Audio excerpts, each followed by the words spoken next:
Okay. Welcome, everybody, to the next installment of my interview series on the Mindful Academy. Thank you so much for lending us your ears. As usual, I am Jennifer Askie. I'm your coach for leadership excellence and mindful leadership in higher education. And today I am delighted to be talking with Dr. LaNysha Adams, who is zooming in from Albuquerque. I'm in Edmonton. We are experiencing very different climatological realities at the moment, I am sure. And I'm talking to LaNysha today about her book, about being a survivor of sudden cardiac arrest and leadership lessons learned. And then we'll get into a broader leadership discussion around what it means to be a leader in a values-based leader in higher education today in 2025. So LaNysha, I'm going to let you introduce yourself instead of me reading something pre-prepared. So I'm going to turn the mic over to you. Awesome. Thank you so much for having me. I always start with this idea that who we are is so much more than the titles that we have. And so I'm a foodie, I'm a lover of traveling, a fan of people. And at the heart of everything I do, I really believe in this idea of agency, right? Like the power to choose how we show up for ourselves and for each other in the world. I TEDx speaker, author, I guide leaders from this overwhelmed to clarity with practical tools from my Me Power framework. And at the heart of it, I really spend my days helping people feel more grounded and connected, whether that's educators supporting their students or leaders trying to help keep their teams inspired. And I think I used to say a lot when I worked with people finishing their dissertations that I'm helping them navigate these red tape, bureaucratic environments without cutting themselves or other people because that gets a little tense. That I love that little insight, right? Navigating red tape without getting a bunch of paper cuts for yourself or others. This notion of like harm and potential for harm in something that I think from the outside looks like it should be like the puffiest white cloud of safe working environment, higher ed. Like I think that if you're on a farm, if you're on an oil rig, if you're in construction and you think of, oh, the paper cuts you've hired, you poor baby. But in my work and in yours, I'm sure that we run into people every day who have experienced real harm at work or who don't feel safe. And you don't have to be on an oil rig to be hurt at work. Oh man, I think psychological safety and the lack thereof are probably it's like the most terrifying environment to be in. If you're constantly thinking about fight or flight or flee, you really you fight or flight, and that status of me being so dysregulated is equivalent to being in the woods and having someone chase you. It really is. Yeah, yeah. Psychologically, it is the same. It feels the same in the body anyway. So fight, flight, freeze, like most people are familiar with that. More recent research has added fawn to that, and that tends to be pretty female coded, like excessive people pleasing, excessive self-abnegation. Oh, please, if you're okay with me, then I will be safe. Let me kiss the ring. And so all of these behaviors, I think we see all the time in higher education because research, especially, but even teaching and evaluation and all of that, it feels like a constant high stakes game. You are like, yeah, that was great, but what have you published lately? What grant have you gotten lately? All of that, you being equated with the product that you Mhm. produce, which is dangerous when it comes to identity formation and identity security. And then in 2025, those stakes just got ratcheted up into the stratosphere. Psychologically, a high stakes place to work often, or feels like a high stakes place to work. And it is my belief that it needn't be. That's just ridiculous. Absolutely. What about all of the other things of who we are beyond what we produce or the roles that we play? This is, I think, the dominant question for us as we navigate our life. And really detaching ourselves from that idea that who we are is so fixed on our role or our personality or anything, right? Because who we are is subject to change always, and it should be subject to change as we learn and grow through life. Won't Amen. think, won't hope. I don't know. Yeah, that is this notion of who we are outside of our work and the changing landscape of both the internal and the external world of ourselves. I remember when I was leaving higher education as a professor and really grieving that I'd done it voluntarily, and then the consequences caught up with me in like a mad rush, and I felt really unmoored because there went my identity. I was no longer a professor, and then I wasn't good for anything. And I actually remember sitting in my therapist's office being so angry that I had to start over. And I was really upset about this notion that, oh, I had done this really hard thing. I'd gotten the PhD, I'd gotten the tenure track job, I'd gotten tenure. Like I'd done all of these hard things, and they weren't necessarily fun. And now I had given up on them, and I had to do more hard things because I had to reinvent myself. And looking back on it, I was like, oh, you were afraid of growing. You were afraid of changing. And I think I bought into this notion of expertise as I am the butterball turkey. My little thingy has popped. I am, put a fork in me. I'm done. I don't have to grow anymore. I don't have to be new at things anymore. I don't have to be a beginner anymore. That I want to take past me and shake me and say, first of all, you were wrong. You were still going to have to grow in your role as a faculty member. But yeah, what a loss, what an unfortunate thing to feel like you get your position and then you're done. Wouldn't it be nice? At the heart of it, I think we have this idea like, oh, life is so easy. Life is going to be easy when I reach this point one day. It'll all be great when. And that fantasy, I think we have to release. I feel like life is a lifelong journey to help us release this fantasy because it's almost like it is a fallacy. It's like, this is not reality. Life is full of challenges and problems to solve. That is why we're here. And we can do it joyously. We can choose to suffer or not. And there's so many ways we can make this an adventure, but choose wisely and choose carefully because it is still your adventure. It is your adventure, and you can put it on the easy setting, you can put it on the hard setting. A lot of that is up to you, and a lot of that is up to how you frame that story of what do these inevitable challenges represent? Failure or opportunity? I And this is the context in which I want to ask you about your sudden cardiac arrest, but just because it's going to sit in the back of my mind for a minute, this notion of failure as a growth opportunity. My husband and I were talking to a woman who's a psychologist, and she said, "Oh, that's just an AFOG."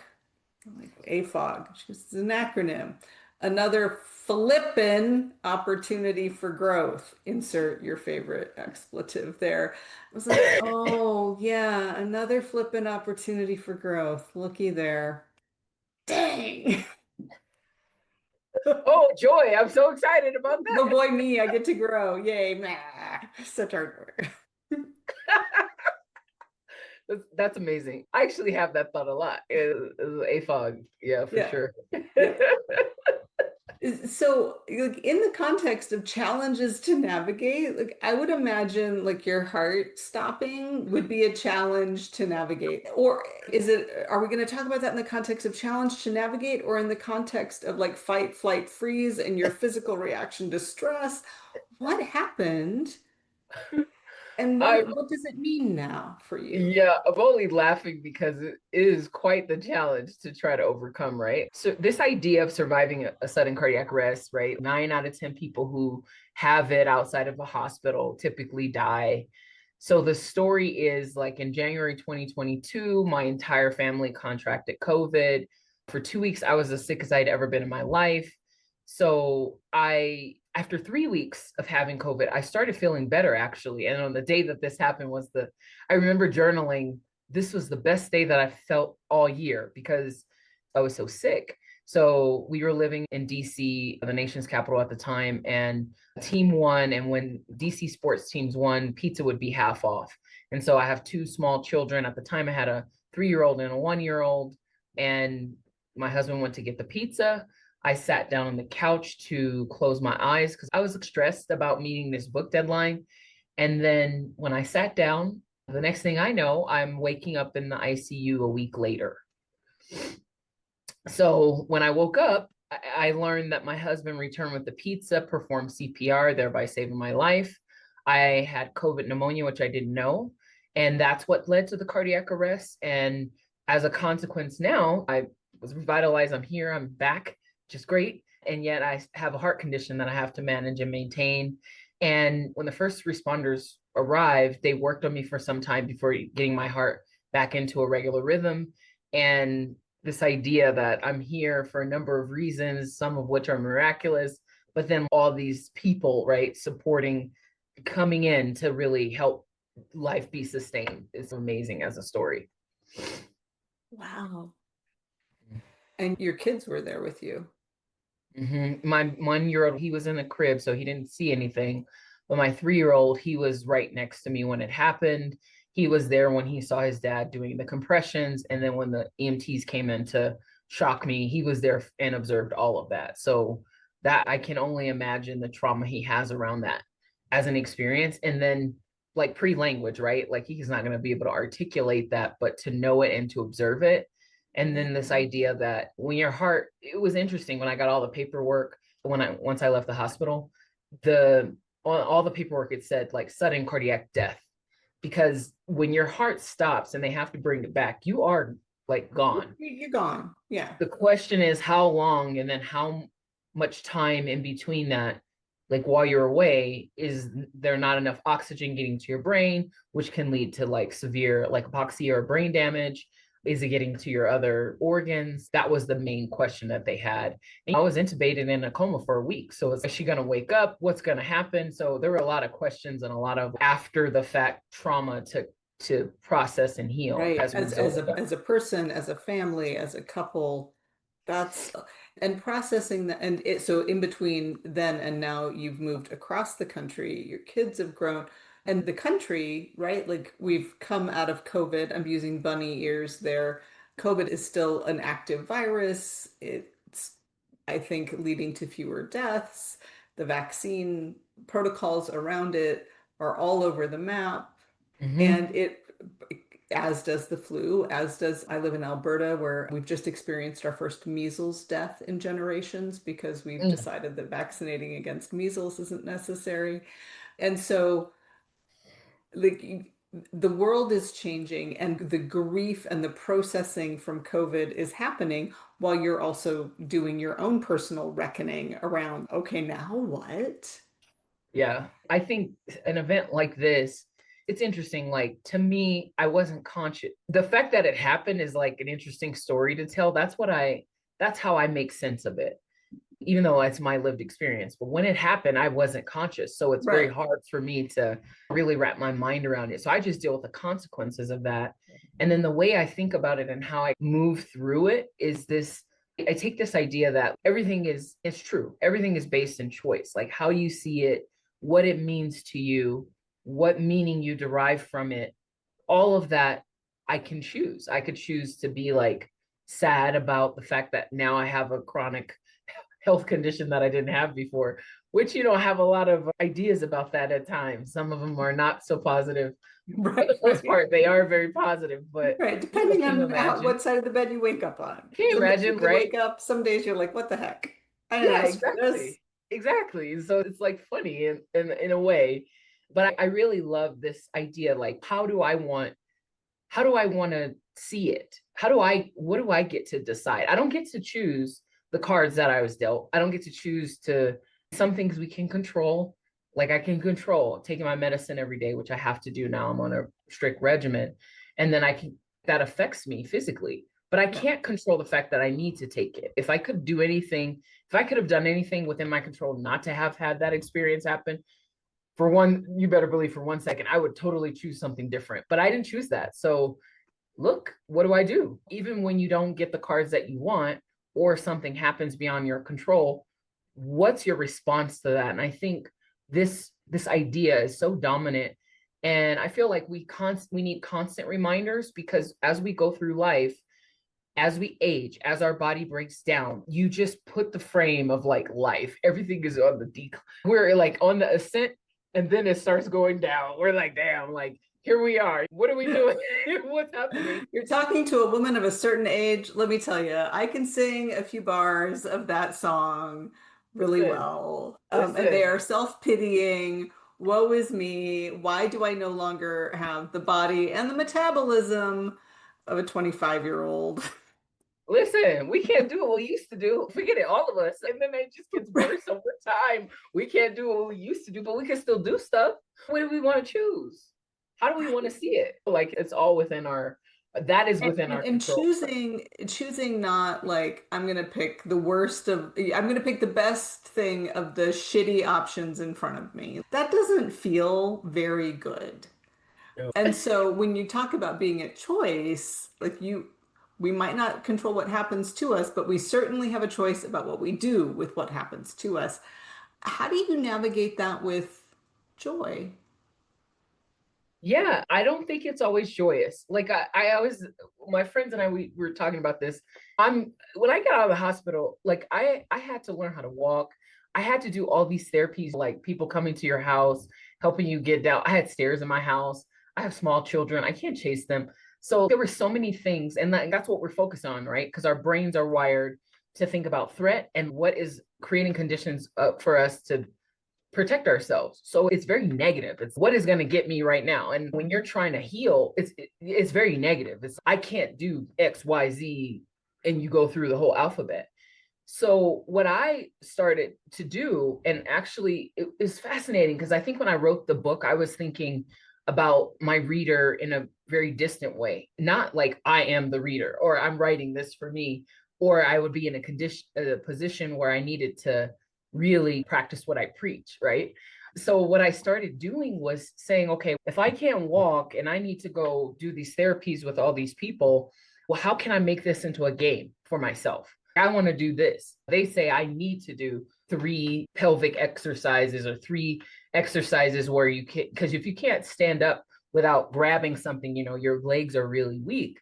So how can I like up the ante for myself, not just for what the bare minimum was. So that Yeah. was great for me. And it wasn't positive at first, but then it started becoming, as I became stronger, then Yeah. it became like a game.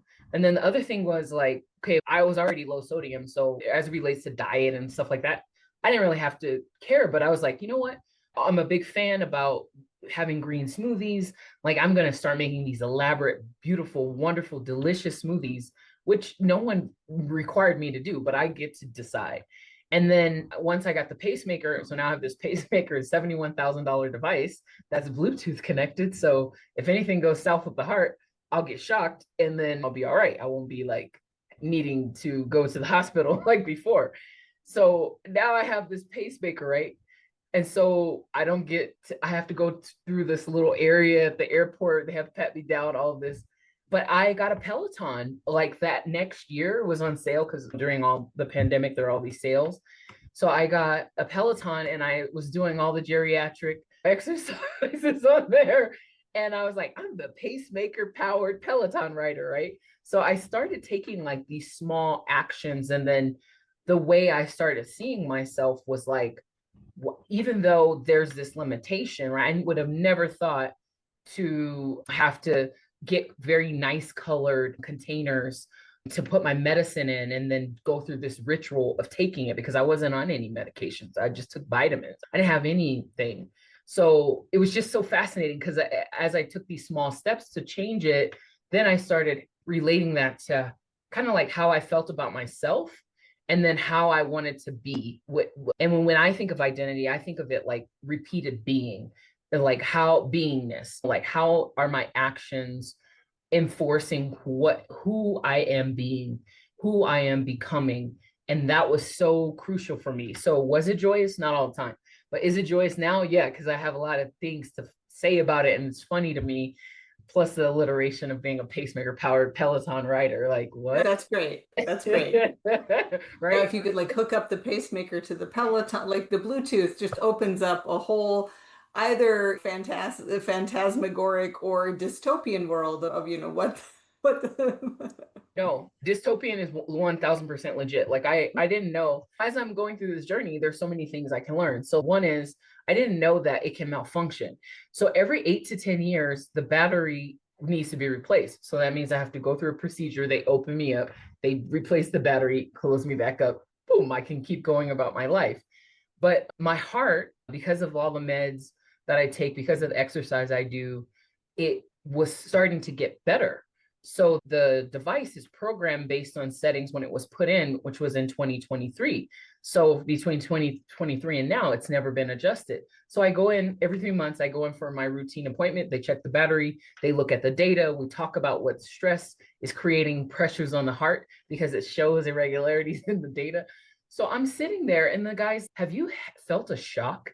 And I was like, no, I haven't felt any shocks. What does it feel like? Oh, you would definitely know if you got shocked. And I said, why are you asking me? Well, the reason why was because the device needed to be reprogrammed, but it has to be cleared by all these doctors. Humans have to do something. And if I hadn't, I almost skipped that appointment or rescheduled. But if I had done that at some point, I would have gotten shocked inadvertently. So the technology is like any other technology. We need to restart our computer. This thing starts wigging out. Zoom won't open, right? But imagine having that in your body. I was like, oh, it can malfunction. I was like, I what? don't Like, like that. I don't like the sound of that at all.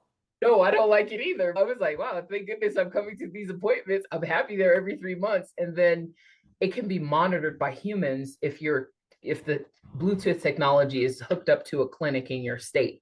So I had to go through the process of making sure that was the case for being in New Mexico, which is different than being in DC. So I was like, I learned like all these new things. And I was thinking, how is anybody supposed to navigate all of this? It was so confusing, the idea of having to do it. But yeah, so anyway, this idea of dystopian is That always is fascinating. So always what been I a think I heard you say is, so if people are watching this on YouTube, you will see that behind LaNysha is this book. It says Me Power, right?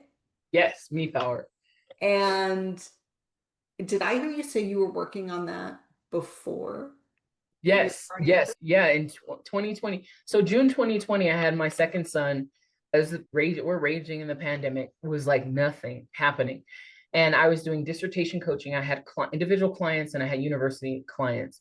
I was also doing some research consulting work with government agencies in the Washington D.C. area. So I was constantly trying to figure out what is my next move going to be for contracts. So I was in the throes of this, and then I don't have childcare. I have the children. I was like, I'm gonna go crazy. So I might as well just start writing a book. Why that timing? I don't know. But in any case, I started some doing people it. took up sourdough. You just wrote a book. It's all good. Exactly. I'm You gonna do needed a sourdough, project. write a book, and juggle these small kids. And I convinced one of my friends to move in with us, and then she's a chef, so she made all these amazing foods. So we were like fat and happy. And as I January 2022, I'd gotten my first the acquisition editor gave me all of these edits. So I had written the book like a researcher typically does, which is not good for readership typically. It's not a university press, it's trade press. So then they were critiquing how I like the voice I took in the text. And then I had three parts and I had to change, get rid of one, and then restructure the whole manuscript. So I was really struggling with like, how was I going to do all of that? And that's what I was worried about when this cardiac arrest happened. And then when I was getting out of the hospital, I have my children and they're like, they needed me. My baby I was still breastfeeding, which is crazy, which I had to stop because he didn't have milk. I couldn't produce. I was in a Right. coma. I imagine That was like, that was the end of the that. intubation, the coma, the meds, like that's going to interrupt. No more breastfeeding for you. so, Surprise, and you're done.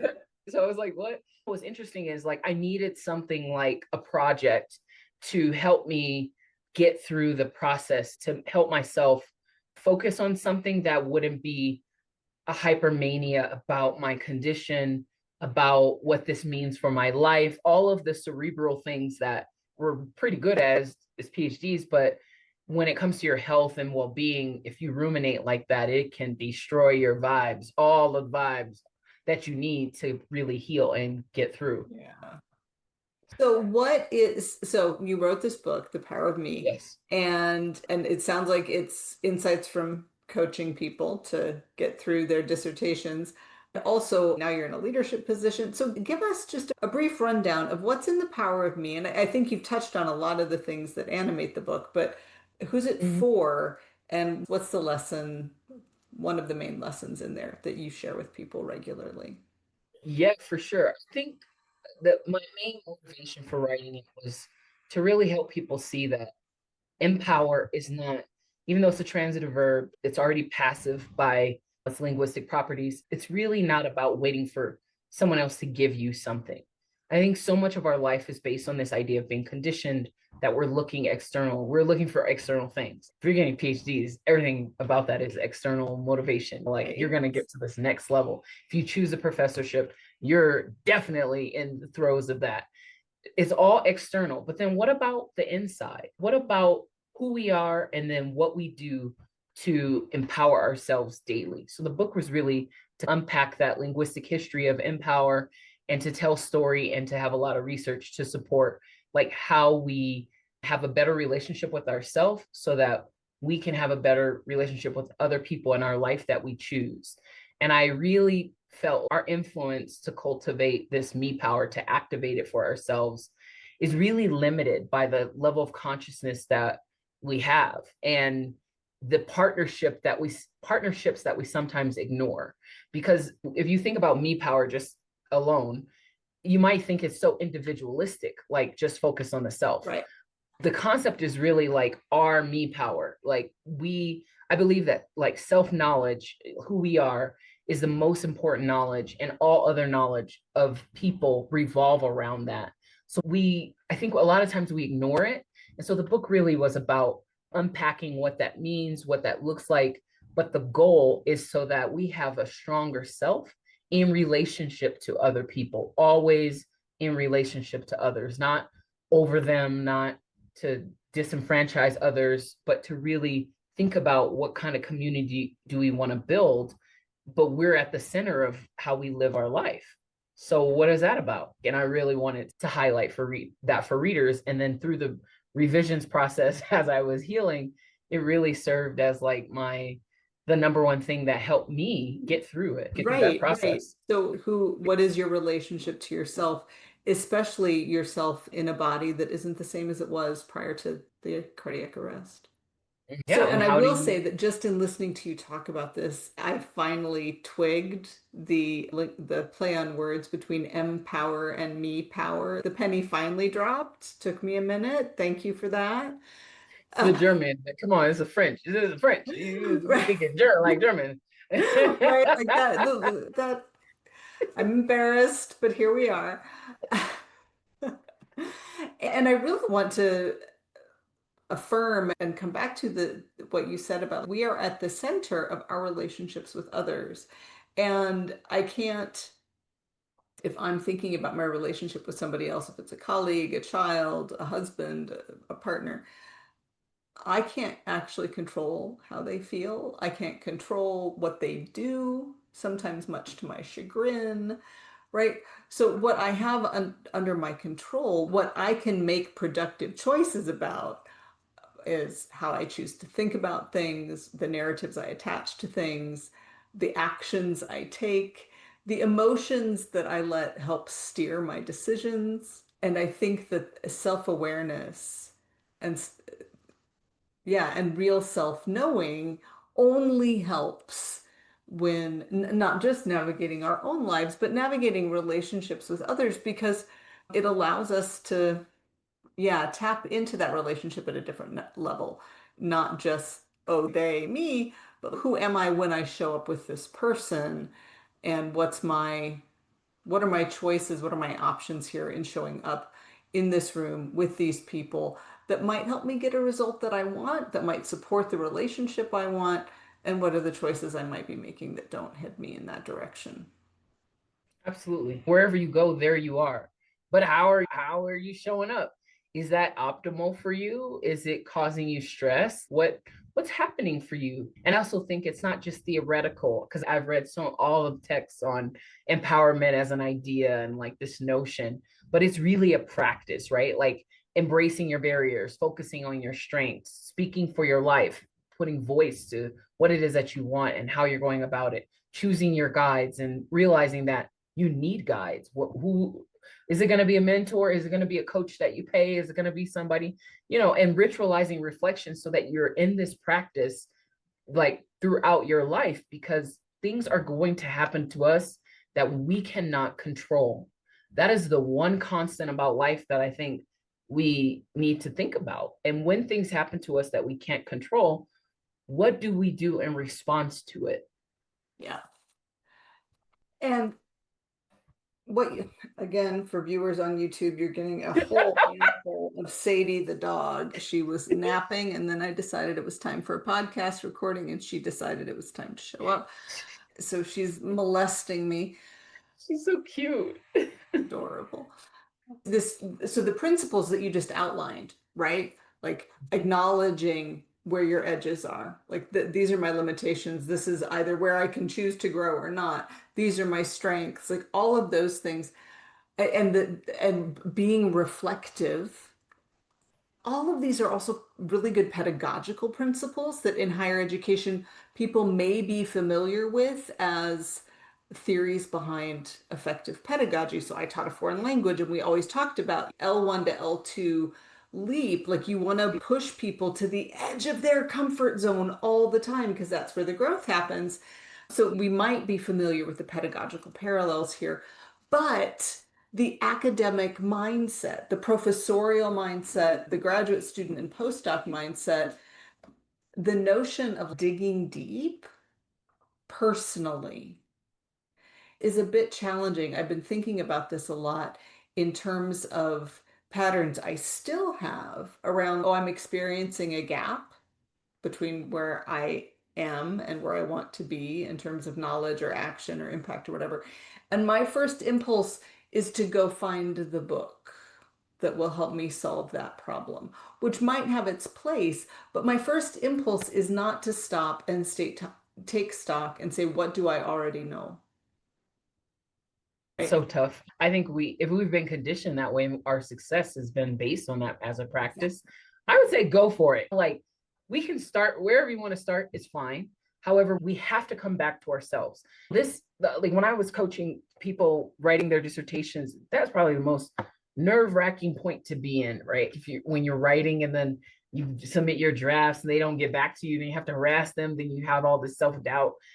And there's just so many things. But the main heart of the problem that I identified was this disembodiment of you between what you're doing, you and the producing of thought, you and the production of being able to make an argument and make a case for defending your idea.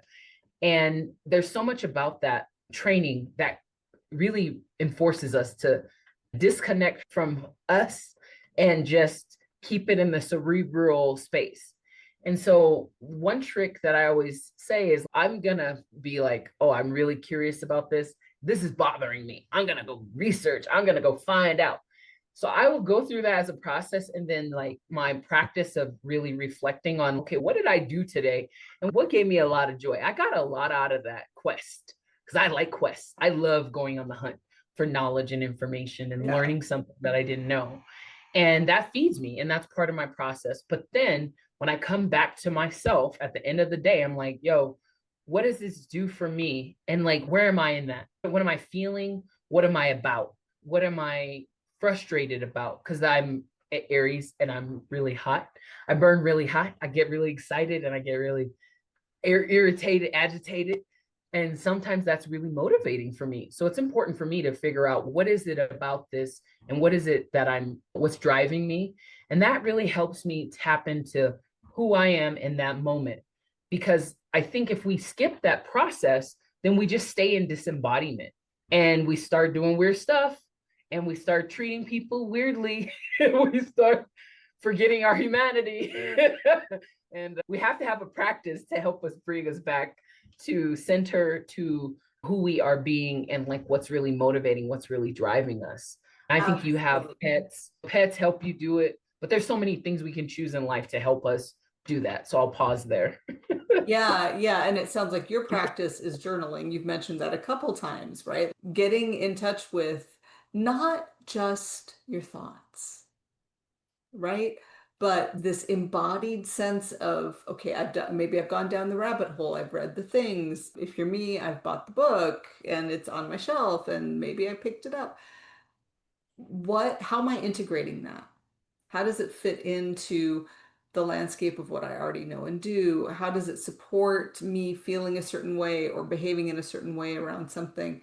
Because the notion that, as somebody trained in the academic research and writing, that you are just a vessel for knowledge, right? And it all just passes, you ingest it through your brain and you spit it out through your hands, but it bypasses the rest of your body entirely. I see personally on a Jennifer level, that has been an enormous struggle for me. This notion of being an embodied human. And I know the clients that I work with, one who's a lovely human being and is now going through a coach training program because she found coaching so impactful herself. I was asking about her body. She was preparing for some surgeries, like hip replacement, I think. And I was like, so how's the body? And she goes, oh, you mean the meat sack that carries me to meetings? The meat sack. But and the meat sack mentality ignores the fact, it ignores some scientific facts that there are far more chemical and neuronal connections going from our heart, our cardiac system, and our gut system to our brains than the other way around. So our body actually has intelligences, multiple. People talk about three brains, your cranial brain, your heart brain, cardiac brain, and your gut brain. And if you're ignoring the heart and the gut, and also, where are everybody's problems right now? And in the gut, in the heart, and in the gut. In the heart and then the gut. But tapping into that intelligence and into that emotional awareness, like the gut is where we feel fear. What am I afraid of? If I'm not giving myself the time to reflect and process, what am I running away from? Flight, fight, flight, freeze, fawn. All of these systemic things involve our bodies. We cannot just think our way into and out of things. And on organizational levels, we can't just like process and handbook our way into and out of things. Like on an individual level, you're in your body doing the thing. And on an institutional, organizational level, we are in rooms, physical and virtual, with each other making joint decisions. And so our emotions and our mirror neurons are going all over the place. And if you're not in touch with that, then maybe you're making choices that you're not even aware you're making. And how's that going for you? Not well, I imagine. And I Poorly. think we don't, we need space. We need to create space in our life where there aren't pressure, where there aren't all these deadlines and there are no immediate demands. Just some kind of space or an environment where our attention can expand. And a friend gave me this challenge recently, and it's been phenomenal, changing my practice. She said, for 2 hours a day, I challenge you to make space for yourself. And I was like, no, what? That's impossible. And she said, oh, you could split it up in 15-minute increments, but this is like an intentionality practice. For 2 hours, I'm going to measure in the day out of 24 hours, can I spend 2 hours giving myself something without any agenda? It can include connecting with somebody or having a coffee with a friend or making a quick phone call just to be in that moment. But this has led me to walk outside. Like I left for 15 minutes. I would have never thought to do this if I didn't have this challenge. I went outside for 15 minutes and stood outside. I'm not even kidding, in the sun because it's still nice. It's fall here in Santa Fe. And I stood outside and I just stood in the sun for 15 minutes. It was the most bizarre thing I could have done, but I do it every day. I spend at least 15 minutes outside doing literally nothing. And I could go for a walk, I could do whatever, but the goal is to not Right. have an The goal agenda. is Don't I don't have to perform and meet an expectation in these 15 minutes. There's not that's an outcome by which I will judge the success of these 15-minute chunks. and isn't that amazing, right? I'm so data driven, I'm so metrics oriented that I'm keeping track of those 15 minutes. So I'm not stepping away from who I am at the core. However, in that time, I'm honoring the time, what it gives me for myself to think outside the box, to explore maybe wild ideas, to maybe just stand there and literally do nothing but breathe and observe the trees and get the vitamin D and be in the rays of the sun. This is super woo, but I think that documenting that as a practice and tracking how it evolves over time helps me tap more into who I'm being, like who I am evolving into. And through that as a practice, we need that space, all of us. I really appreciate you saying that because organizational life, higher ed and otherwise, doesn't really does not issue the engraved invitation to do that. And especially if you're in a leadership role, and I will argue that you're always either leading yourself, others, a discipline, an institution, right? Like you've got a handful of leadership hats to choose from. That time to reflect and connect and think and maybe even be bored and stare off into the middle distance and let the system settle down. Like all of that is so valuable for being on a leadership path. So I'm curious, as you're documenting this and tracking the metrics, but how does this fit into, because you've left coaching and writing books and not behind entirely, but you've taken on an administrative role at an institution where you're leading a team and you're leading initiatives and you have a whole bunch of disparate things underneath you. And I can imagine that saying, oh, 15 minutes at it, no, I go from meetings to meetings in the meat sack. So, what are you noticing about your own leadership when you prioritize embodiment and when you prioritize, I'm going to do self-reflection, I'm going to do me time, I'm going to do non-agenda, non-focused time? Yeah, it's been an interesting idea. I have the joy of being focused on wellness. All the research supports this, right? Like, how do you supercharge your ability to generate new ideas and solve problems? That's done by creating space, taking time to really regulate your nervous system and have a way of approaching something from that regulated space. So it's not high stress and not. So I get to connect everything back to this idea of wellness. And then my team, they really get so much space because I do this practice of time blocking, blocking off your calendar. And then we have all these online tools for students at the community college. They can click this, they need help, they schedule their appointment. You don't need to call and come in, it's all online. So then the staff have to be really intentional about how they want their day to go. So everyone's blocking their lunch and then I make them block reflection time. I've built it into a structural way. And it's funny, I had one staff say, "Oh, I just work through my reflection time." And then she did that for 3 months. And she just said to me yesterday, "Oh, I'm stopping that as a practice." And I was like, "Why? What's your choice?" And I've noticed that I'm not able to really make sense of all the things that I'm doing. I just keep going. The meat sack is just being dragged. And so it's just so interesting because it's structurally, we can build in all the things. And it's a way of viewing the world. It's a way of practicing, of being in the world that I've codified, right, in a framework in this book. But then it permeates how I lead, how I help my team see themselves, respect themselves as they're navigating all the things. And the reality is always going to be the reality. We're seeing more students like my counselor, my mental health counselor, I supervise her, and she sees typically like 50 students each semester. We've been in school for a month, like a little over a month, and she's seen 55 people. So we know from the demand of what's happening in the world and what's happening right now, things are bonkers. Like life, the work is very intense and it's stressful, and that doesn't go away.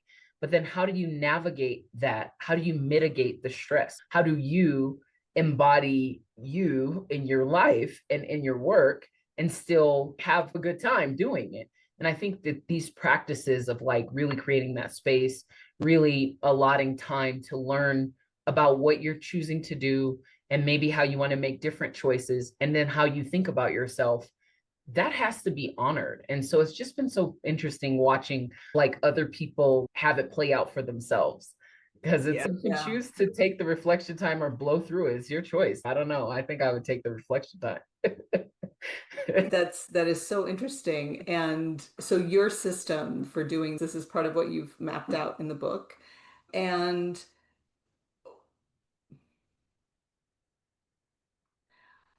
how, okay, when people say, what are your tools? What are like your top three tools if you're focused on wellness yourself, like personal, Mhm. physical wellness, mental and emotional wellness, professional wellness? What if a leader were to come to you and say, okay, I'm an academic leader and I feel like I'm not even treading water. I go under every once in a while and then I come up gasping for air. What would you point them towards as tools to keep on hand and to not just intellectualize and not just blow through if they've blocked them off on their calendar? Yeah, intellectualizing it is probably a strategy you could use when you're doing the self reflection part. The way I practice that is through writing, journaling, because it feels good. I like being able to go back to it. And I also have another tactic for doing that, measuring where you are, like in this moment in time, by thinking back to other key highlights in your life. Like I've been doing it every month. Like I'll pick three from the year, three moments in time that are like highlights. First three that come to your mind, right? Like I just did a TEDx event, but I wasn't doing it. I did that last year. I was helping speakers. So that's probably like one that comes to mind. I pull up a picture to help me get out of the writing, ruminating, research lens. So I'll take a picture from that moment in time and then I'll really start to go back because you're not in the moment anymore. You're Right. past that.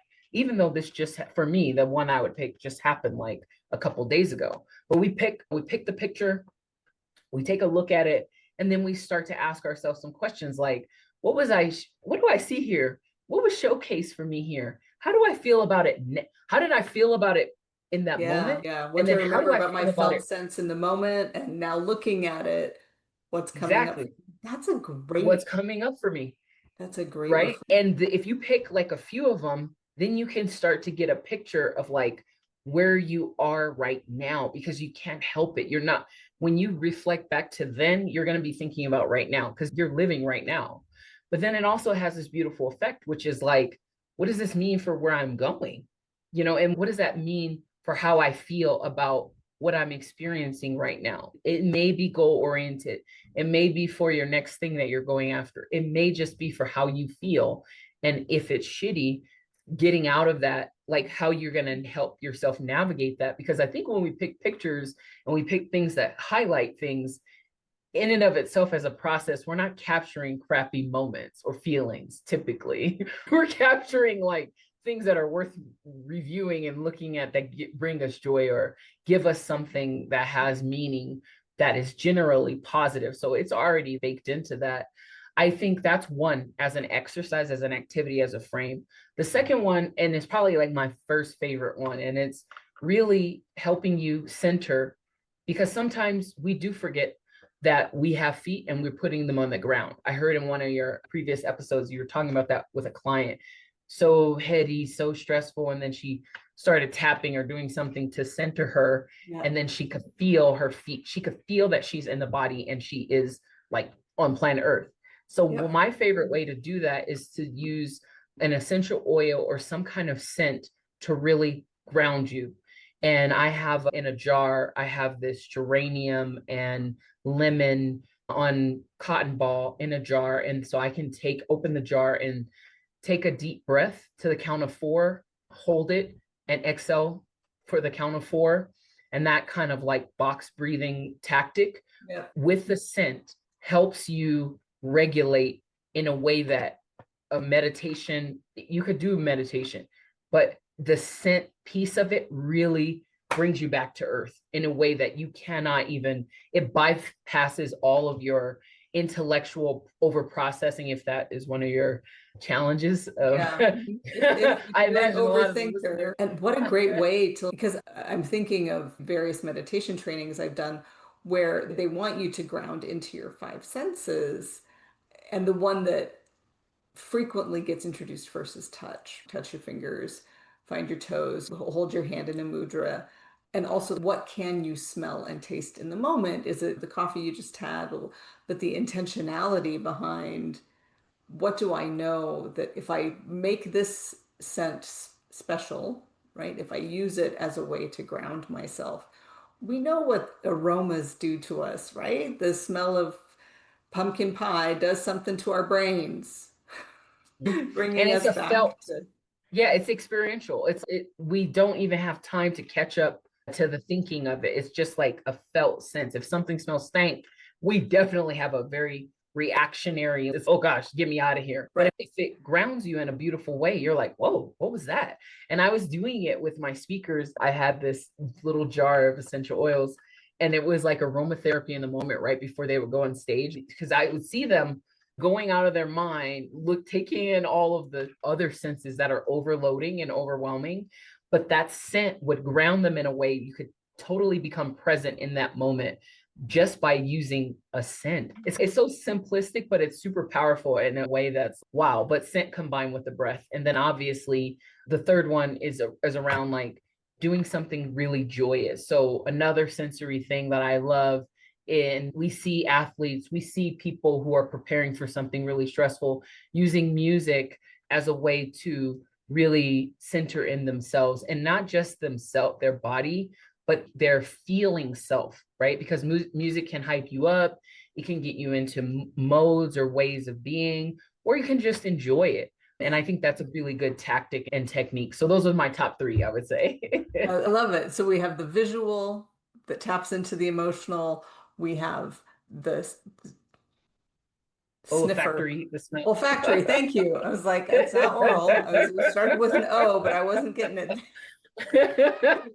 So we have the olfactory that again, just straight into the body, straight into the emotions, and music as, and I think of music as like a whole body experience, right? If you're using it Yes. to pump you up or bring you down, settle you in, it can be a root chakra thing, right? As well as like a throat chakra bopping around singing thing. Yep. So yeah, Yep. grounding in the body, but with tools that really help us access parts of ourselves that if you are a head first person, you might not be accessing on a regular basis. Absolutely.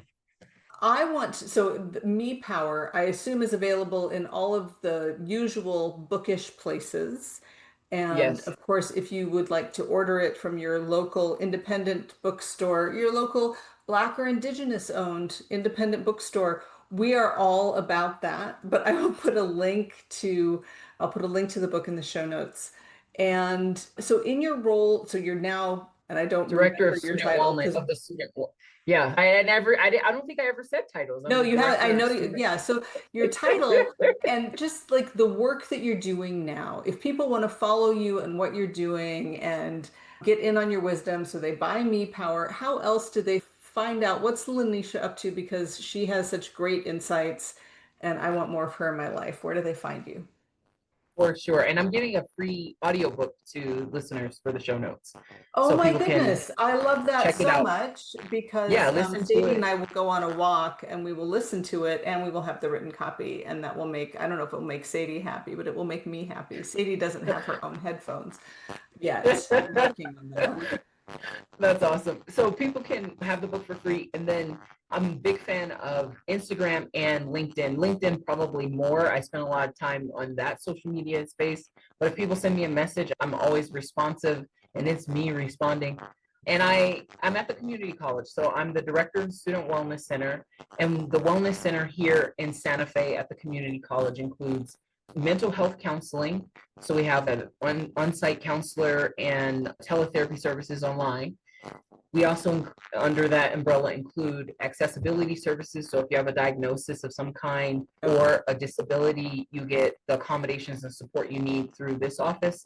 And then we also have student resources, which includes our food pantry and our clothing exchange store. So all of that's under this wellness umbrella to provide like a holistic, non-academic support for all the things that you might need. And what's cool about the thing we have going here is that students can come and shop like at the exchange, at the food pantry. They can come and shop for their whole family for a week's worth of groceries every single week. And we have a partnership with the farmers market. So we're getting fresh fruits and vegetables in a food pantry, which is so unusual because normally it's just canned goods and shelf staples. But now we have like proteins, frozen proteins, fresh proteins, and then tons of fruits and vegetables. And we partner with the controlled agriculture program on campus. So there's a greenhouse and they grow all this lettuce and tomatoes and basil. So we really get to do a lot here in relation to health. That is amazing. And you have a staff that you're supporting to be well so that they can help Yes. students be well as the need only spikes. Yes. Yeah. We have a mighty team of 11 with our student workers. And yeah, it's beautiful. It's nice to see that the institution cares so much about student well-being that they're going to invest. And then we see with a lot of the social supports, what's happening federally in the US, a lot of the social supports the federal funding for those are being decreased. So then the state and the state institutions and community spaces have an opportunity to really be like the plug for folks in the community. And so that's what we see happening. And it provides so much meaning. But I do this 9 to 5, and then I have my two sons, and then I also do a lot of public speaking and workshops around me power and the idea of how to make it come to life in Excellent. different So settings. people can So bring yeah. you in to talk about Me Power on their This campuses, is in in their offices. Yep. Excellent. Excellent. Yeah. So thank you so much for having me. It's been LaNysha, really this has been an fun. unmitigated joy. And I am delighted that you're sharing a free copy of the audiobook with everybody. And so that'll be linked in the show notes below this on the website and hopefully in the pod feeders. That's always a tiny bit glitchier, but on my website under podcast, it'll be there. And go find LaNysha on LinkedIn because I think that's how we found each other. And you reached out to me and it was you, it was not a podcast picture, right? So you're wearing all the hats and doing all the things with a great deal of integrity. It's been a real pleasure to get to know you.